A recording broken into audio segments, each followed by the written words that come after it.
Kaleshwaram lift irrigation project సంబంధించి ఇందులో అవినీతి జరిగిందని చెప్పి కాంగ్రెస్ పార్టీ అయితే ఆరోపించింది. ఆరోపణలు చేసిన తర్వాత పీసీ ఘోష్ కమిషన్ 650 పేజీల ఒక నివేదికనైతే ఇచ్చింది.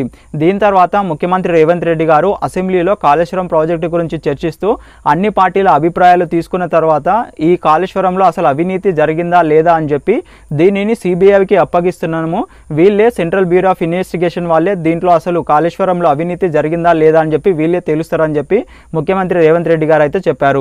ఇక్కడ మనందరం కూడా ఒకటి ఆలోచించాలి. కాంగ్రెస్ పార్టీ అయితే కాళేశ్వరంలో అవినీతి జరిగిందని చెప్పింది, అదే కాకుండా 1,00,000 కోట్ల అవినీతి అనేది జరిగిందని చెప్పింది.